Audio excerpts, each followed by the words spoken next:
write about it.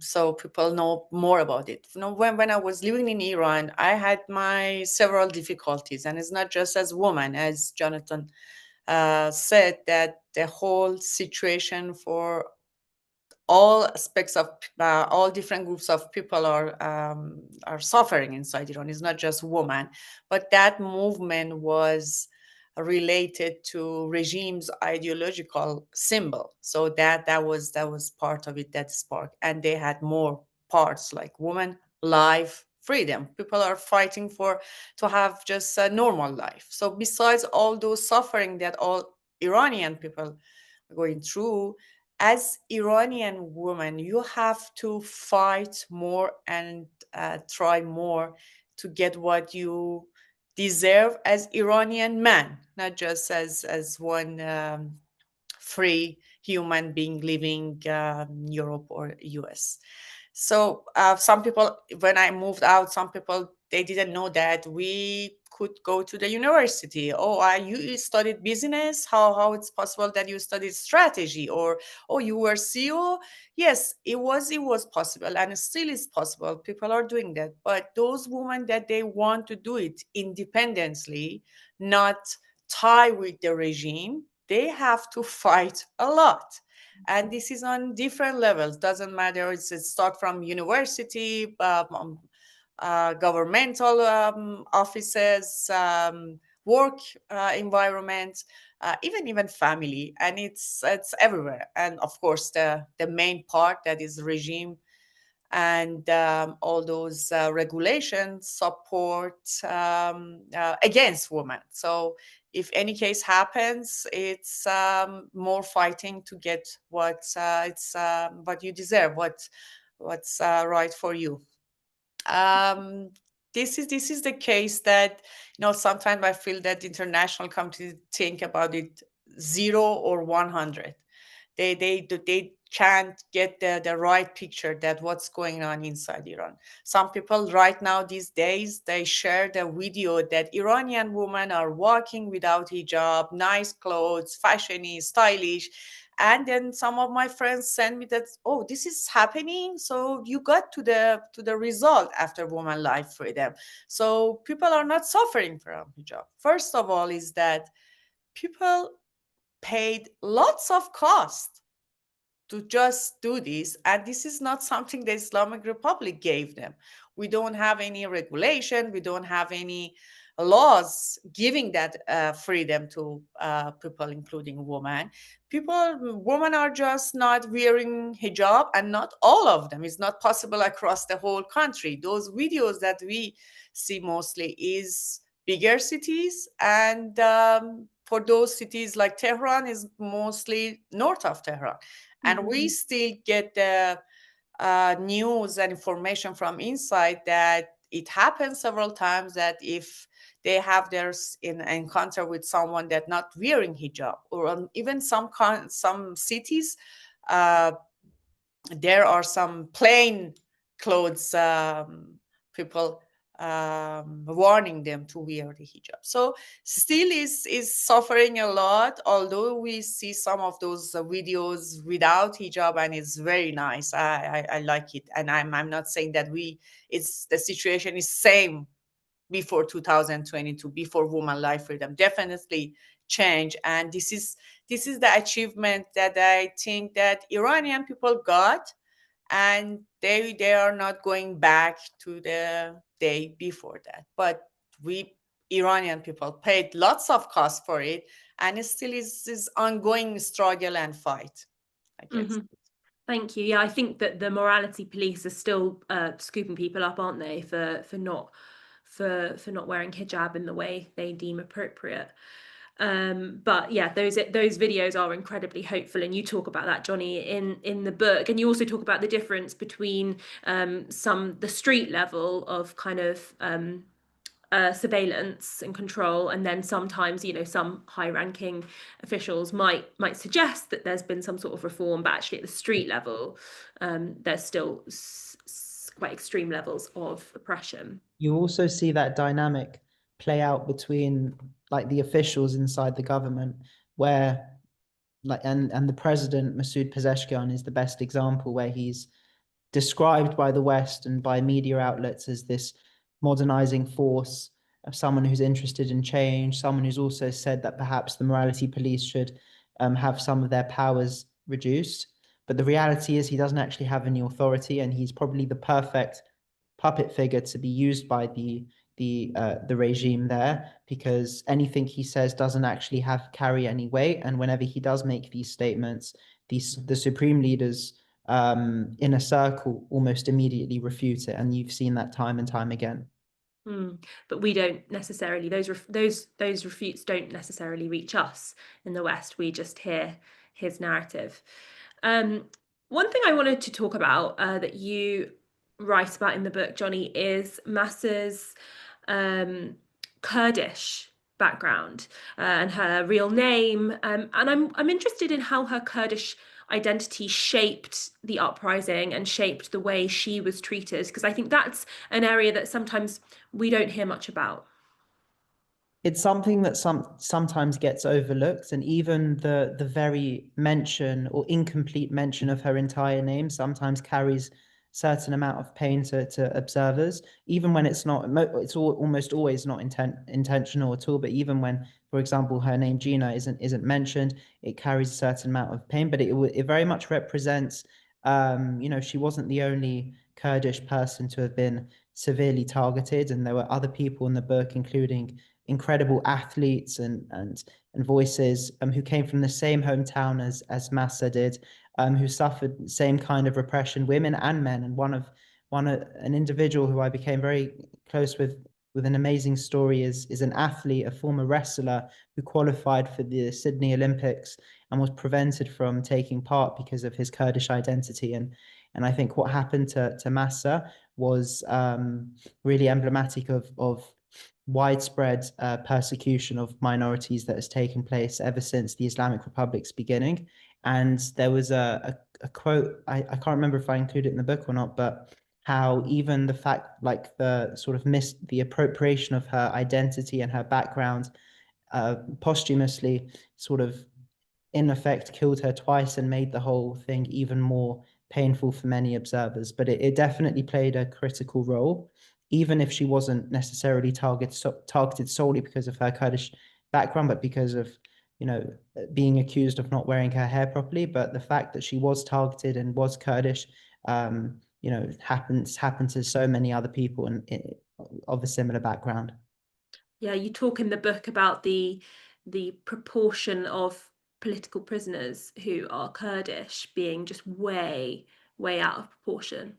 And they're almost always, sorry for interjecting, they're almost always the first to be accused of anything. So we saw in the aftermath of the 12-day war back in June, the first groups of people to be rounded up and accused of colluding with outside countries, espionage, and so on and so forth were Kurdish people and other minorities, and also Jewish Iranians as well, who were arrested. But we saw a number of Kurdish people be executed as well, following that skirmish between the Islamic Republic and Israel.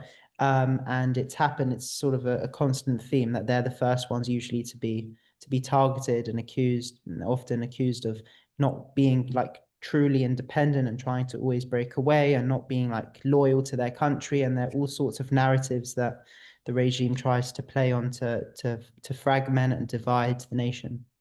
Mm-hmm. Another thing that the book talks about is the youth of Iran and the kind of war that's been waged against young girls, but also young boys, teenagers. Giselle, in terms of the generational shift in Iran, do you think there's been a generational shift? Do you think the younger generation are more connected with one another and ready for this kind of regime change? Or I suppose your father was of another generation and was a huge critic of the regime. Is that just a continuation of a great Iranian tradition? It is both, actually. It's a continuation of what Iran stands for. And you're absolutely right. The new generation is completely different from maybe my generation or the generation of my father. And that is because of people like my father. So you have to understand why the regime came all the way to Los Angeles and tried to assassinate my father, or why they did an international kidnapping plot. There is a reason behind it, because what my father was doing was threatening the regime. So what was he doing? He was re-educating the people of Iran, the new generation that was learning in their schools that they are coming from these ayatollahs, that Iran is Islamic, that the ayatollahs is a government, that, you know, like all of these like falsehoods. My father was the antidote to it. Not just my father, but he was one of the people who worked with the scholars, telling the new generation, that's not your people. These are not your leaders. This is not how your nation is. This is not your identity. So that was so threatening, because a young Iranian who is 24/7 bombarded by Islamism, you know, would either surrender or be completely confused. When you hear the truth about where you're coming from, he was talking about the times of ancient empires, Cyrus the Great. How was what we were doing back then was our relationship with our Jewish brothers and sisters. So that awakens something in you where you're like, no, this is wrong. This is not me. And which brings us actually back to the question that you were asking about the slogan of Women, Life, Freedom, and that it's not just, as Jonathan said, about the struggle of equality or feminism or something like that. When the Kurdish people, Zinjian Azadi, or the Iranian people, Zan Zendegi Azadi, or however, whatever language you want to say it, Women, Life, Freedom is an Iranian slogan, because it keeps the Iranian identity, which is completely opposite of the Arab Islamists.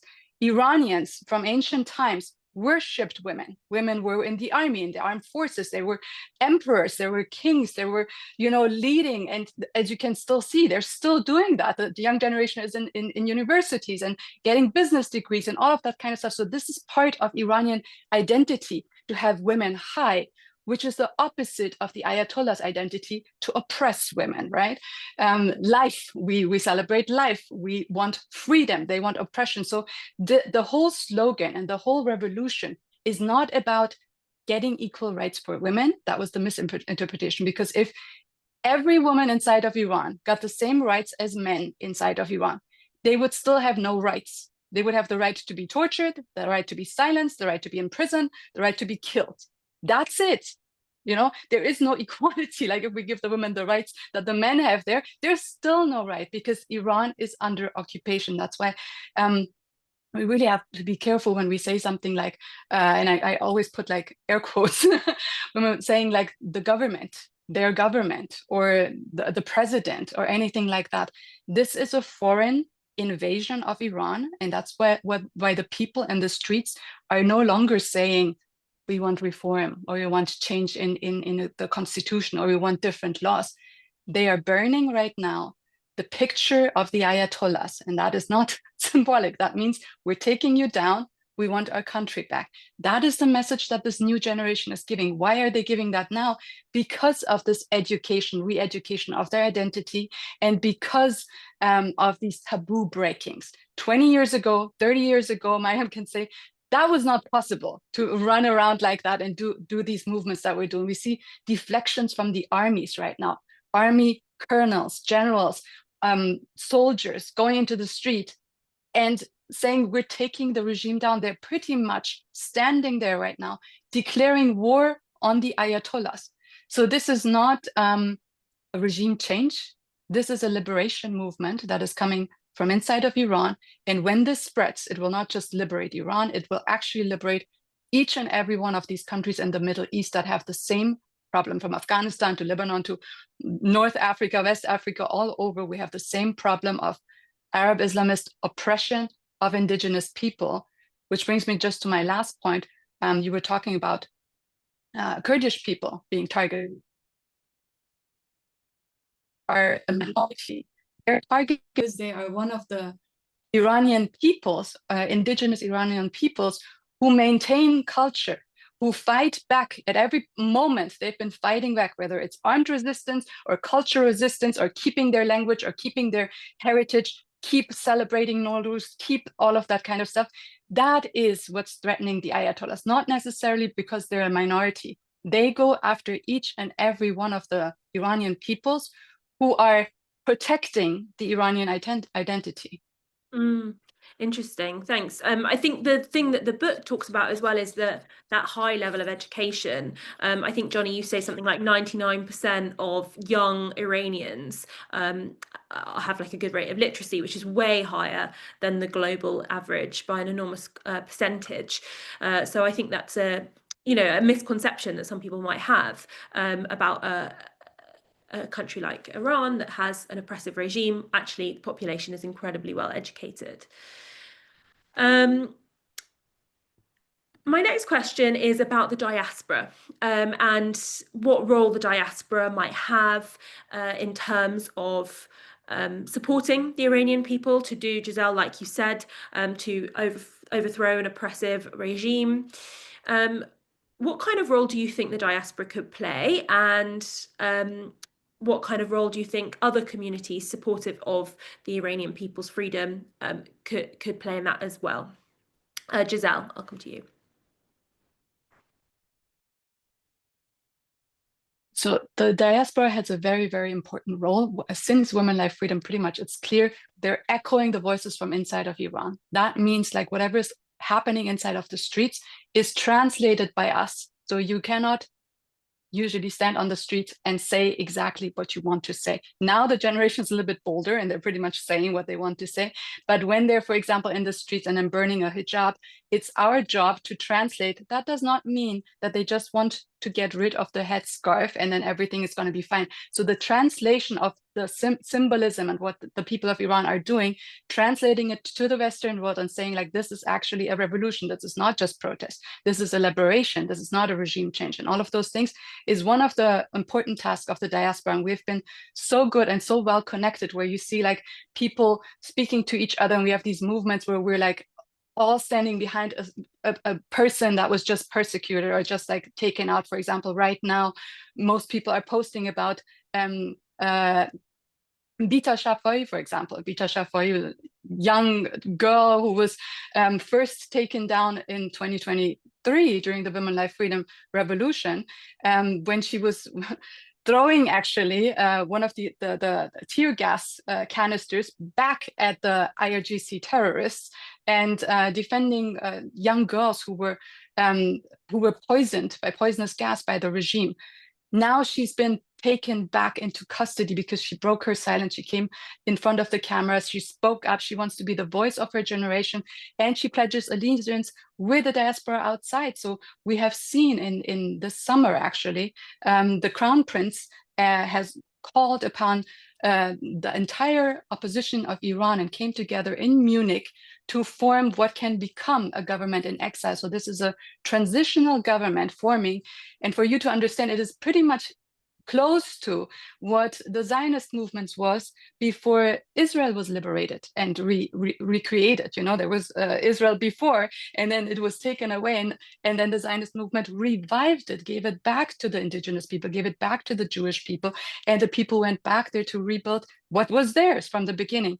Very, very similar right now. So we have an opposition outside that is working together, working on unity, working on creating something that can be a transitional government once the people of Iran overthrow the regime. And our last point, and that is probably one of the most important points, is every diaspora inside every country outside of Iran has their own government. We're citizens of that government. I'm a citizen of Germany, citizen of America, citizen of Switzerland, citizen of so. Lobbying our government and making sure that these governments do not support the oppressors of Iran is something that every diaspora has as their primary job. We cannot do it for each other. So the French diaspora has to lobby the French government and everybody has to support them and so on. So this is something that we have in common, have to move forward. And I've seen since 2023 tremendous work. Mm-hmm. And Miriam, similar to you, you've been a key organizer of the diaspora in Europe. Can I ask what connection you still have with people inside Iran and how that works? Because they're risking a lot by coordinating with people outside Iran. What kind of ways are you communicating with them, if you can share? Yeah, sure. Yeah, then, the connection still is going on, and it's not just for me. I'm sure that lots of other Iranians and diaspora are in contact with people inside. The problem is usually arise when a protest happens, and that's the time that the regime shut down the whole internet and don't let people communicate with outside and tell the truth. But even now, yeah, we are in contact with people, although the level of executions and arrestment is going up daily. And this is some news and stories that, again, the Islamic Republic doesn't want to be communicated with outside. So this is maybe the main job of us as diaspora, to get the information from people inside and then try to spread that. As Gazelle said, it's just not just being the echo of people inside, also be a good translator, a proper translator, that what's going on exactly. If people are saying against hijab, it doesn't mean that if the hijab problem solved, then the people will be happy and move on and live under Islamic Republic. No, this is about the whole Islamic Republic. And as just it was one survey has been done and leaked, part of the result. It was a state associated poll provider that have done it, and it shows 92% of population, Iran population, are unsatisfied with Islamic Republic. 92% is a lot. Even those that are working for government, their benefits are tied with the government, they are unsatisfied with the regime. So this is clearly is not just about women. It's about woman, man, every age, different class. And the key point about woman life freedom, and the main difference with previous uprising, in my opinion, is that it crossed the gender, ethnicity, geography, and classes. We didn't have such holistic uprising across the country. In 2009, the class was different. In 2017 and 19, the class also was a bit different. But for women life freedom, it was national, really a national movement that I still call it a revolution, because I still believe that it continues. Yeah, the level of suppression inside Iran is so high that people are, if they want to go outside and they show their unsatisfaction, they have to cost a lot, like their life. So, but still, we are seeing that women are not wearing hijab. We see every day that different sectors like nurses, retirees, truck drivers, workers are protesting for their rights, and this is ongoing. So, as diaspora, I still believe that the main thing happens inside. We have to be the echo of their voices and try as much as we can to get the support from international community. Mhm. And its support towards Iranian people, and also stop supporting, as Gazelle said, stop supporting this regime. Some parts are financial, some parts are just they are hesitant to take action and um, encounter with this reality that this is the end of this era. But this is our job to do the advocacy and lobbying with foreign governments. Mhm. Johnny, one thing sort of touching on that you write about in the book is the use of technology during the revolt, and how essential that was to organise people. Can you talk to our audience a little bit more about the evolution of digital resistance and what made that so significant in 2022 and continuing to today? Absolutely. And just to touch on the previous question and the incredible points that both Giselle and Maryam made, another thing that the diaspora plays an incredible part in is really because they're the window to the outside world of what's really happening inside Iran, is really like showing the actual dire domestic situation inside Iran, and the fact that now Iran is currently in its 5th consecutive year of drought, decades of poor water management, and as a result of like the overdevelopment of urban areas, corruption, and really a regime that doesn't care about its people. The fact that 19 of Iran's major dams have completely dried up, many lakes, rivers, reservoirs inside Tehran are taking their last breaths, and I personally, I don't think that the world would have known exactly what is going on had it not been for the Iranian diaspora community, who are really, as Gazelle said, speaking to their own countries, and sort of raising awareness, and that's how they play a really critical role during this time. And I think that's, if we talk later on about the existential threat and the future of the Islamic Republic, the dire domestic human situation is a very, very critical one. And when we're beyond talking about politics, beyond ideology, when we're talking about people not having any water to drink, and the regime is continuing to fund expensive nuclear weapons programs and proxies abroad, that's going to be a massive source for protests. So we'll only wait and see.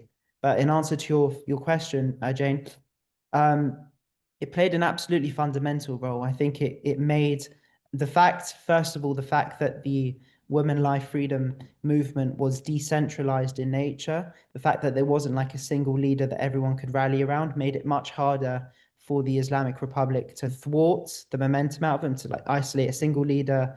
And it allowed it to grow organically, and it made it more accessible and inclusive for so many people. And through the use of VPNs and social media networks, of course, there were internet blackouts and certain sort of restrictions in place, but VPNs allowed people inside Iran to circumvent some of those restrictions and to use, whether it's their bodies, their hair, their dance, their music, their art, everything at their disposal to show immense creativity and defiance. And I think it also made it much more universal. Like, music is a universal tool. Hashtags are universal. What became the unofficial anthem of the Women Life Freedom Movement, the song by Shervin Hajipour, Baroya, even people who don't understand the lyrics, find it very catchy. And when you actually look at the lyrics, whether in its original language or in English, I think it's impossible not to feel compelled and captivated by the message. The fact that it's a sort of a combination of dozens and dozens of tweets by disgruntled Iranians who are essentially stating their personal reasons for having for not liking the regime, whether it's because of their brutality, their posture towards women, the fact that they've plundered the environment, the fact that they're abusing animals, also the fact that they don't have the freedom to simply dance, all sorts of things. And that turned into a catchy music that was really universal. I think that was tremendously powerful. And then also the fact that also you saw young Iranian girls use Western music as tools of protest. And one particularly catchy one was Selena Gomez's song of Calm Down, and the fact that so many girls across the country, high school girls and women as well, were using that song to dance and stage their own defiance. And of course, there were consequences paid, but that really helped propel the movement and helped with its virality. And of course, there are benefits to that at the same time, but equally, way more important, in my opinion, is what are international institutions and governments actually going to do with all of this momentum? And unfortunately, at the time, we saw a limited amount of support. We saw, even I'm zooming in from the United Nations, so we saw some moves take place from inside the UN. We saw the Islamic Republic be removed from the Commission on the Status of Women. One wonders why they were there in the first place, but they were removed at the time. But they elected a special rapporteur on Iran who publishes a report on the situation inside Iran. And as Maryam rightly stated, 2025 has the highest rate of execution of any year since they started recording these things. But beyond that, the UN and I think Western governments haven't done a tremendous amount to pressure the Islamic Republic to isolate the regime and to sort of in that way lend their support to the people of Iran. And I think a result of that is it granted the regime a level of feeling of impunity that they could carry out brutal arrests and executions, and eventually that took the sting out of the women life freedom movement. So even though the embers and the flames of that movement still exist today, and people are still, of course, defiant, I think it was a combination of intense suppression inside Iran and a lack of sustained international support that led the movement to ultimately not achieve its overall goal of liberation. Mm-hmm. Some of the examples that you referred to there are in the book, and you've got the lyrics of some of those songs, which are so powerful. But there's also the example of the Hosier song, "Take Me to Church." I wonder if you can just tell our audience a little bit more about that example, because that's, you know, a very popular song here. Sorry, I was muted. I think it was one of those instances where, you know, this, of course, Hosier's "Take Me to Church" song wasn't intended to be, to play a role in this transformative period in Iran's history. But if I recall correctly, it was used at a certain point of protest, and Hosier didn't realize that his song was used for this kind of protest taking place inside Iran. And once he found out, he posted a tweet lending his support to the brave people of Iran. And that was one of many instances of singers and actors and celebrities using their massive platforms to do good.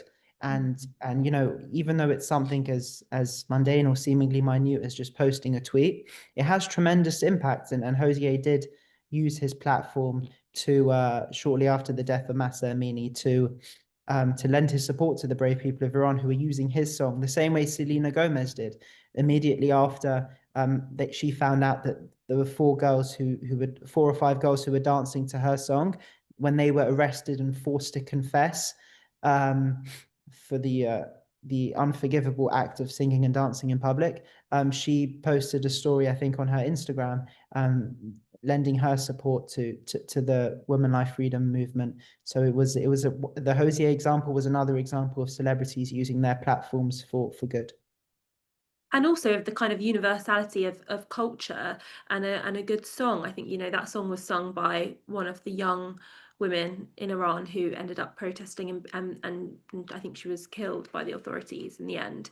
And she just was, you know, singing a song and posting it onto a vlog.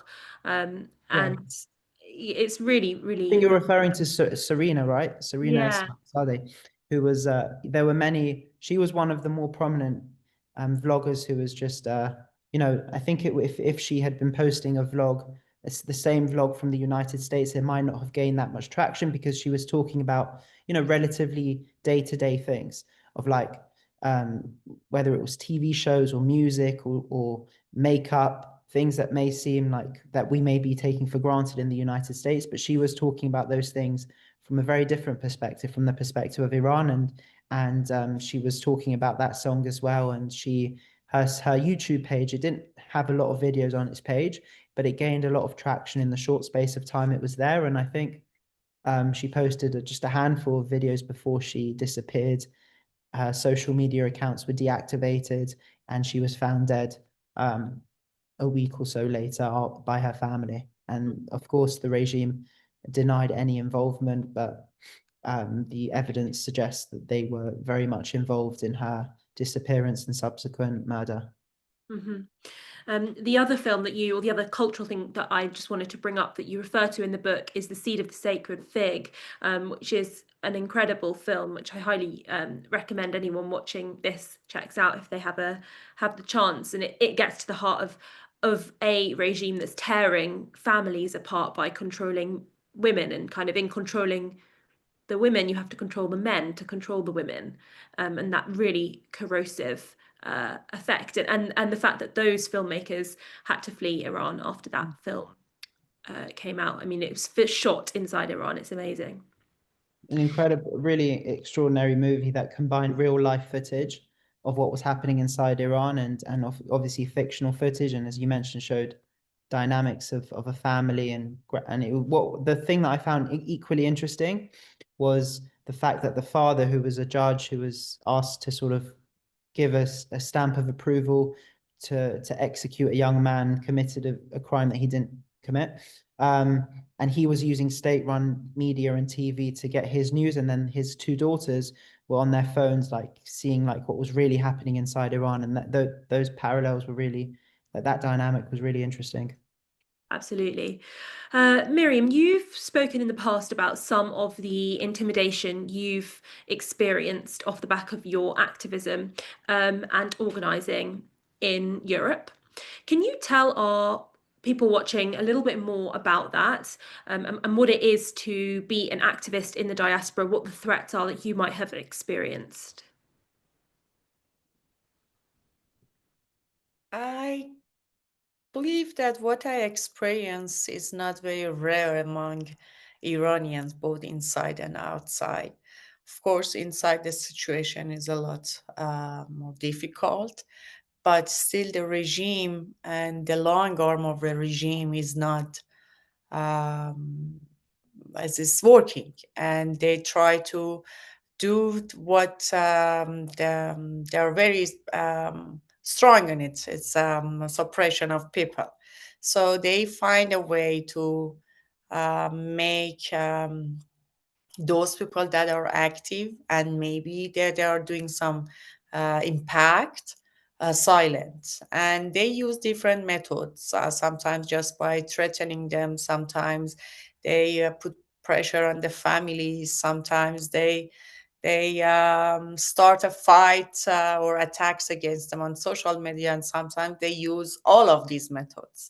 So I guess I was one of those that the Islamic Republic was using different tools, started with some threats and some message came directly from inside that they warn me to stop, otherwise it's already planned. And the recent experience I had was during the summer, was a huge cyber attack that the pattern is like other patterns of cyber attack of Islamic Republic, and it's obvious it's government back cyber attack. They were just trying to see what's the relationship, and I guess they try to delete all my emails and connections at one account, but I guess they're just trying to silence us, because if they manage to silence people inside, then they have to um, manage and control people outside, so not to talk about what's going on inside. So at the same time, they're busy with both arms, both inside and outside. That's what I experienced, and I guess lots of other Iranians experience that. And when I compare it with what people are going through inside, even those that are right now are not arrested, they haven't been executed, or they haven't lost any loved ones. I'm hearing from them that they took their identity cards, they block their bank accounts, they don't let them to work. So we have not thousands, like maybe 100,000 of people like this, that they are not names on the media because they are not on the penalty row, or they are not arrested right now, or they haven't been tortured right now, but they cannot live just the normal life, the basic. So in compare with what they are going through, I guess that's the minimum suffering outside. Well, I'm really pleased that you're able to join the Zoom tonight, Miriam, and use your voice. They're not getting to you tonight. One thing I want to talk about, we've got about sort of 5 minutes left of discussion, and then we'll open it up to questions. So just anyone on the call, do send a question into the Q&A box. I think if you message Katie, she will sift through those and send them over. So we're keen to have your questions. So in the summer, we saw the 12-day war between Iran and Israel. I was actually in Israel at the time, and 50 meters or so away from one of these ballistic missiles. They are scary things. And it seemed like at the same time, or shortly afterwards, there was a surge in oppression within Iran. It seems like, as we've touched upon in this call, executions are up. I think it was reported that over 240 people were executed in Iran just last month in October, 50% rise on the same month the previous year. So I'm interested to ask all three of you what you think the impact was of that 12-day war, but also just zooming out again, what the impact has been within Iran with October the 7th, a few years ago now, but also the fighting against Iran's proxies in Yemen and Hezbollah as well. So what's been the impact within Iran of those things? Speaking quite broadly, I'll go to you, Gazelle, first for this. Sure, and I try to just put a few points because we only have limited time here. First of all, of course, nobody wants war. So being in a state of war is horrific for everybody. But I've always fought against this notion that there was a 12-day war. The war is, first of all, not between Israel and Iran. It was between Israel and the enemies of Iran. The enemies of Iran are the Ayatollahs. So Israel did not go against the Iranian people. It was declared that they're not going against it. It was very, very clear from the beginning. And the aftermath showed that they were exactly targeting the enemies of the Iranian people. This war started 47 years ago.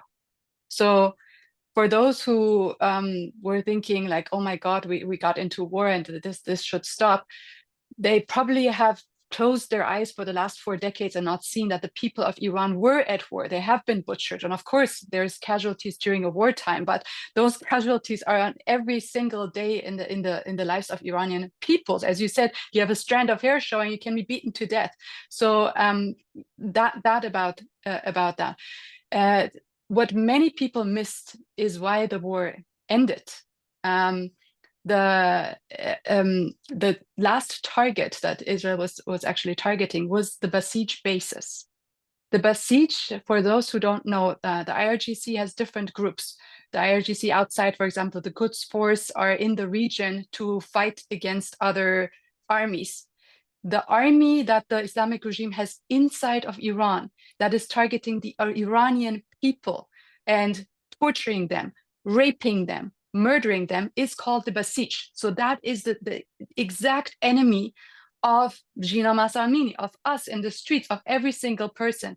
When the Basij bases were targeted, the regime did not walk, ran to Qatar and asked them to broker a deal, and there was a ceasefire. So we were very, very close to getting to a point where the actual enemies of the Iranian people were taken out. And that is something that the Iranian people noticed. So every time the regime is threatened to its core, it lashes out against the Iranian people. That's why we had an extreme surge in what we call extrajudicial killings. It's not an execution. Execution is a term that we use by law. It's a punishment for somebody who did some corporal punishment.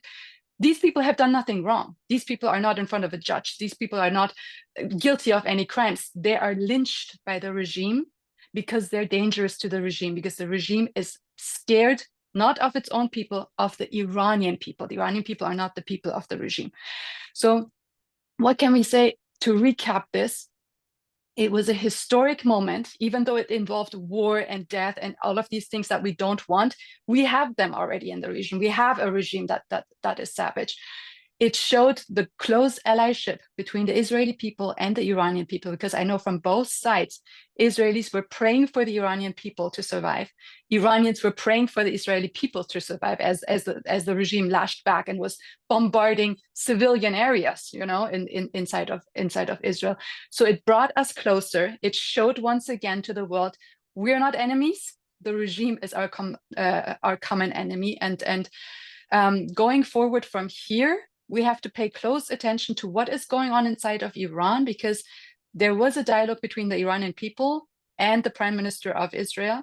And going forward, the revolution will come from inside of Iran. But now we know that we also have allies outside. Just as during the French Revolution, the French had allies outside that helped them liberate them. So that is something that is very, very positive. And going from here, we're stronger than ever before. I love the analogy of the French Revolution and how people outside can support people inside. Miriam, then, on the impact of the, let's say, the 12-day conflict within a much longer war then, between Israel and the Islamic Republic. What do you think the impact of that was? And what do you think the impact of things like Netanyahu kind of trying to address the Iranian people? I mean, what do you think of that? You know, you left them one of the most difficult topics to the end. So it's really big conversation, especially for me to talk about both 12 Days War and also October 7. It's as I told lots of press, Swiss press during that 12 Days War, it's a mixed feelings. But to agree with Ghazala, no one wants war. And although the war from Israel was against Islamic Republic, but all of us, both inside and outside, were worried for Iranian people at the same time, where we were sharing the joy of death of killing of those commanders that they were responsible for the death and killing of our people. So it was really mixed feeling, but at the same time, you know, the worriness that because the Iranian people, they don't have any support inside. So if something like the war happened 12 days, they don't have any shelter. Actually, at exactly the opposite side, Islamic Republic used people as a human shield, the way that they use for Evin person and other parts that we've seen, that some attacks were against some factories supporting some weapons, and it was exactly located in the civilians area. So they used Iranian people as human shield, and that's what we makes someone like me worried that if a war will be against even the Islamic Republic, Iranian people are the one that paying the cost, at least part of the cost. But it's a reality that to accept that Islamic Republic was in the weakest point ever after that war, and um, they lost the whole most of their commanders, and also that picture that they've been trying to communicate with the world, that they are very strong and not touchable. So it was the weakest point for also Iranian people. But I believe that this is all comes from this not being alliance together, or not having the balance, supporting Iranian people at the same time if we want to fight against the Islamic Republic. The situation is that most of the countries across the world, they are not supporting directly or indirectly the regime change or liberation. And the only country is Israel, that it is kind of common goal for Iranian people and also Israel. But going through this process to get to the result by war, I guess this is not what Iranian people want, and not on diaspora wishes for. At the end, Iranian people are the one to finish the job. So anything happens outside, supporting, fighting against the regime or weakening them, should be at the same time supporting Iranian people and empowering them. And I guess that's the most important. Iranian people are peaceful people. They don't want to fight with any nation. They don't want that their money goes to support Hezbollah, Hamas, or Houthis to attack some other people. They just want to have their own life and be peaceful. So that's what we wish for. But the situation right now, honestly, is very worrying. Just during the last month, every 3 hours, one execution has happened. And this alarming surge of execution has been since after finishing the war. So again, this is how Iranian people have to pay the cost when Islamic Republic feel being threatened and they want to show that we are in the control. They start executing more and more and suppressing people. Yeah. So really good sort of harrowing point about the kind of impact of the regime feeling threatened, what that's doing to the rates of execution. This ties in with a question that's come through from Rebecca. She's asked how Jewish people can be allies to the people of Iran. Johnny, I'm going to ask you that question. I think one of the after effects of what we saw in June was that it highlighted the tremendous bonds that exist between the Jewish people in the diaspora, the people of Israel, and the people of Iran, as Giselle alluded to.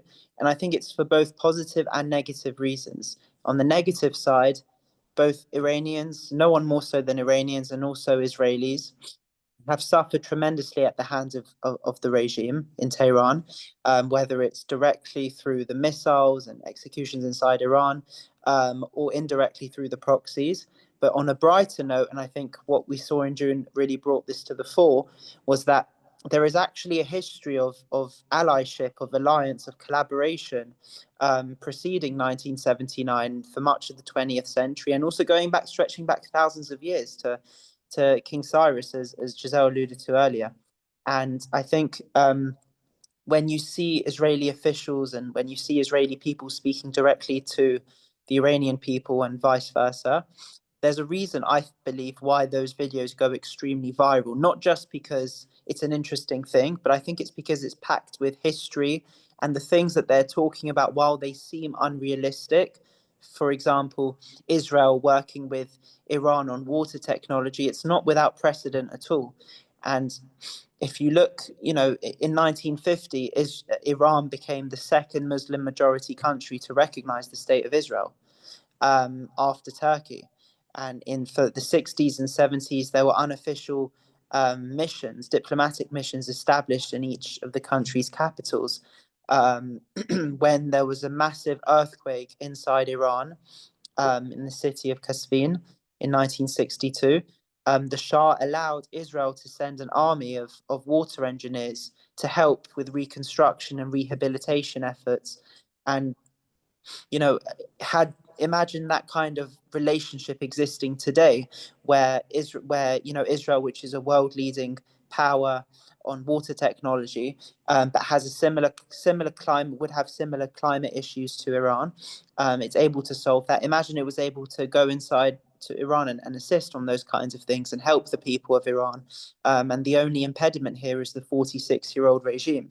So I think those are all the things that are going through my mind, and I think something that the Jewish people could be doing to support the people of Iran is beyond, I think, the support that they have already shown, the fact that there is this innate bond between the two.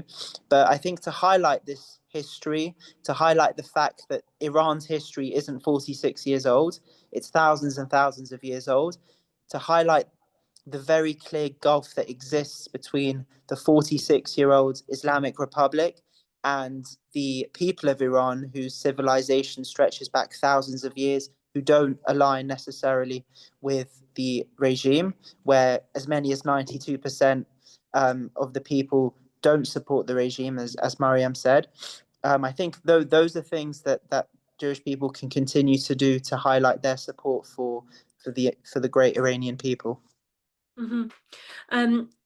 And thank you, Johnny. That's really interesting. There's a good question that's come in here to the chat. If Messa had survived the detention, do you think the movement would still have been ignited? And I wonder if this links a little bit to what you say in the book, and what Gazelle and Maryam both said actually about, you know, if there's to be change in Iran, it has to come from within. Do you think that there would have been a mass movement in 2022 in the way there was? I'll go to Gazelle for that question first.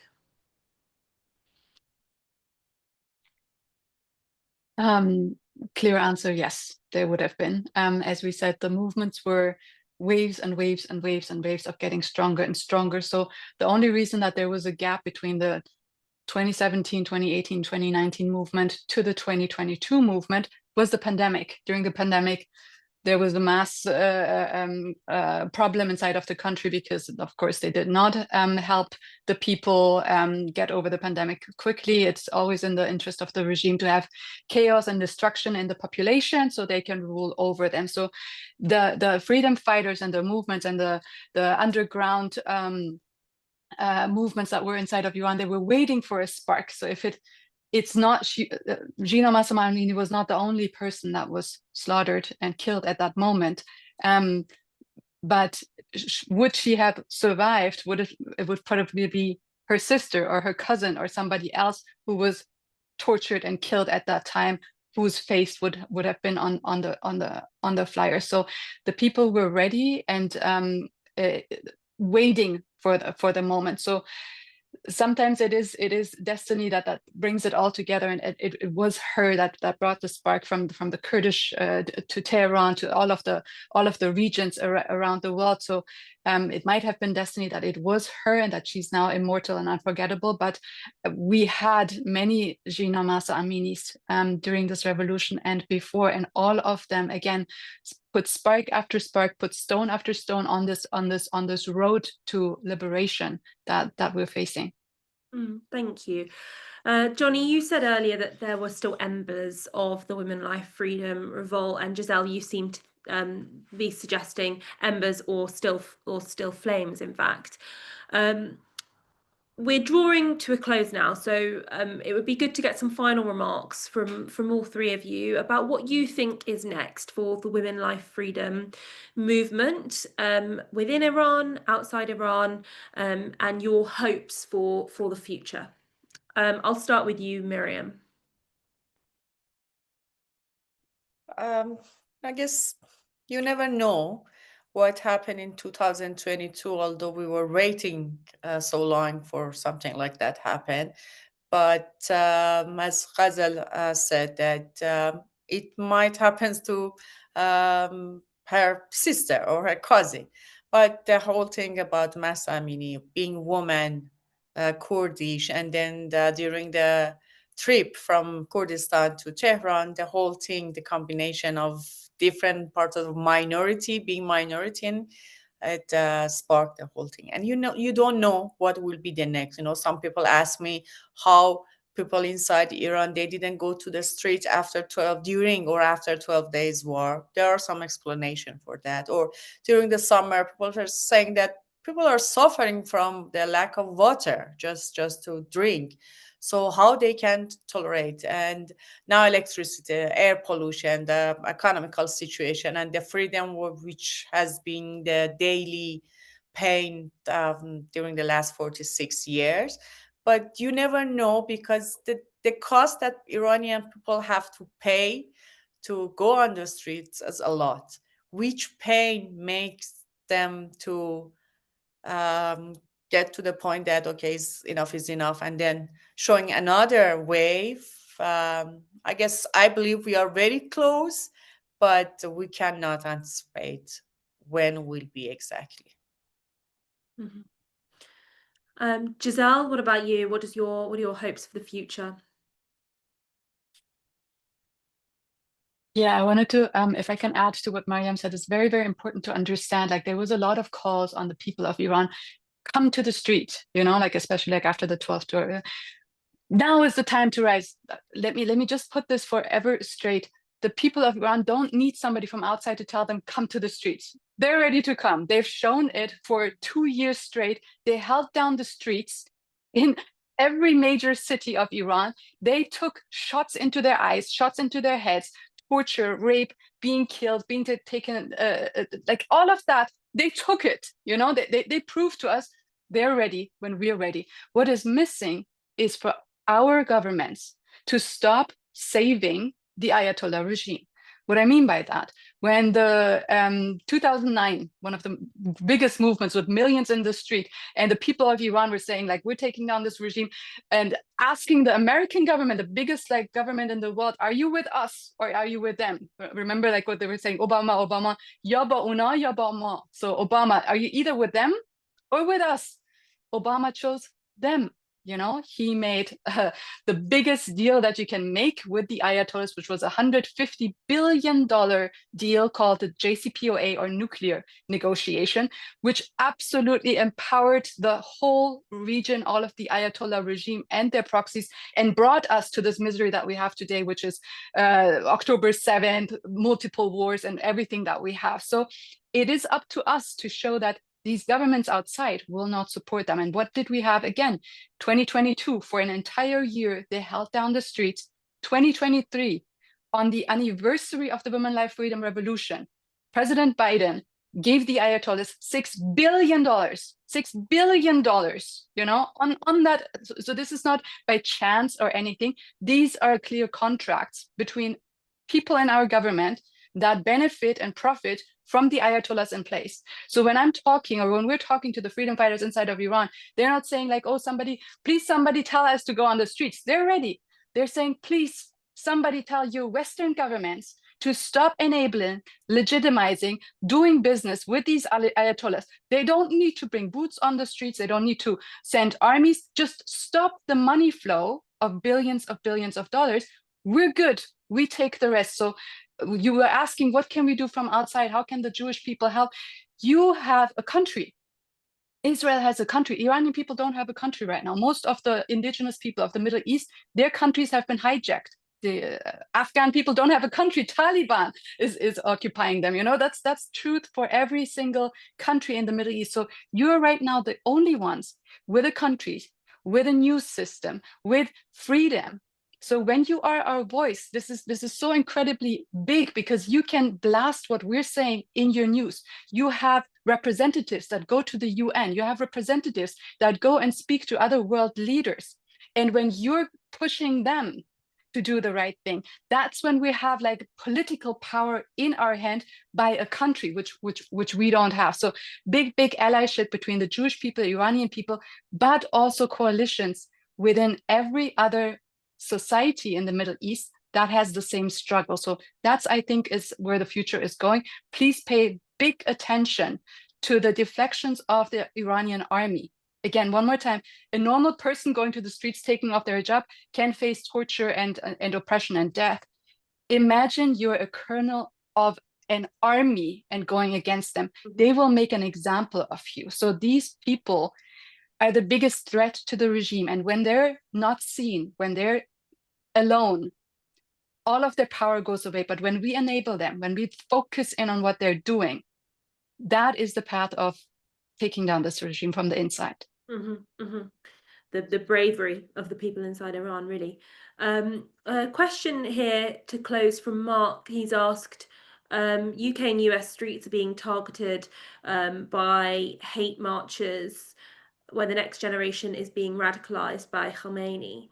How can we build allies, especially with the women's movement in the UK and US, to bring women life freedom to UK and USA? We're just finishing now, Mark, but that's a really interesting question about women's movements in particular. And I know this was a discussion after October the 7th, when we saw kind of sexual violence being used as a tool by Hamas, and the silence of some women's organisations in response to that. But Johnny, to conclude then, some final remarks from you on allyship in the West, on bringing this movement to the UK and to the US, and also on hope and where we can get hope right now. I will only be mostly echoing what has already been said, because I can't put it any more eloquently, but allyship is absolutely critical here. And it's certainly true that sometimes I think there's a tendency for the West to say that, like, to sort of try and dictate what the Iranian people should be doing. And they have shown in the space of 46, 47 years, the Iranian people have shown no qualms about marching in the streets, demanding freedoms. What they need is as Giselle said, not boots on the ground. They need international institutions and governments to not enable the very regime that they're trying to dismantle. And that is, I think, the greatest impediment. And you see some encouraging steps, even here at the United Nations, with the reimposition or the snapping back of sanctions. But, you know, just that act on its own is certainly not enough. We're going to have to see if it's what actually comes of it. But allyship is absolutely everything, and raising awareness about the plight of the Iranian people is important. Raising awareness about what you know, defectors inside Iran are doing is absolutely critical, because you know, we saw that already where there were certain military commanders who were unveiling these pre-1979 flags, and of course they were going to do so with tremendous consequence. But I think that is one of the three key ingredients that are needed in order to create a better future inside Iran. And those three ingredients are mass internal mobilization, sustained international support, and creating some kind of mechanism of mass defections inside Iran of those who are in, you know, key institutions, key pillars holding up the regime, and whether those are command military figures or elsewhere. And I think if you're able to fulfill all three of those ingredients, you may see a more hopeful future. But I'm also hopeful because the Iranian people are extraordinarily brave, and they're not going to stop fighting for freedom.